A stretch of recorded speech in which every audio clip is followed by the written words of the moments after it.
il y a seulement quelques mois, jouer avec des camarades était un luxe que Pierre ne pouvait s'offrir pour cause de son handicap. Identifié comme handicapé visuel au cours d'un diagnostic communautaire, il a subi une opération réussie et qui lui donne la clé de son insertion parmi les siens.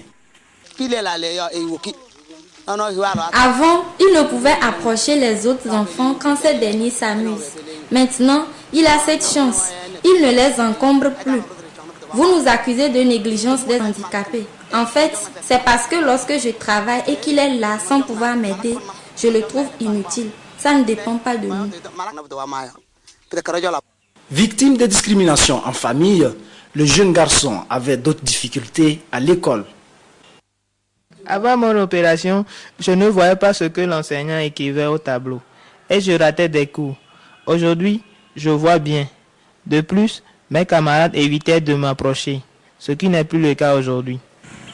Pierre habite à Oumono, une localité située à 48 km au sud-est de Sokodé. Comme lui, 50 autres enfants dans le village bénéficient de la prise en charge du projet Réadaptation à base communautaire RBC initié par Plan Togo et mis en œuvre par ses partenaires. Ils sont réorientés dans diverses activités pour une meilleure participation au développement de leur communauté.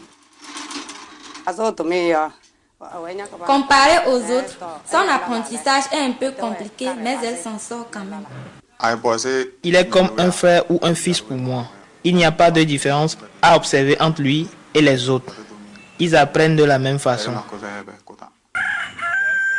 Avant leur prise en charge dans les communautés ciblées, une équipe de spécialistes est envoyée dans chaque zone pour confirmer le handicap des enfants. Selon les cas, certains sont pris en charge au niveau communautaire et d'autres sont conduits chez des spécialistes. L'accompagnement et la prise en charge au niveau local sont assurés par des agents bien formés. À chaque étape, je dois sortir pour voir si les activités se déroulent normalement.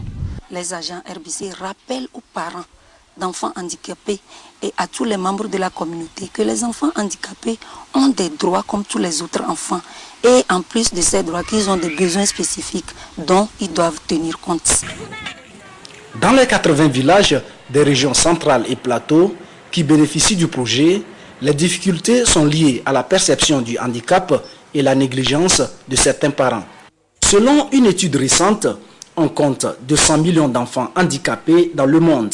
Ces enfants sont doublement stigmatisés vu qu'en plus d'être enfants, ils sont handicapés.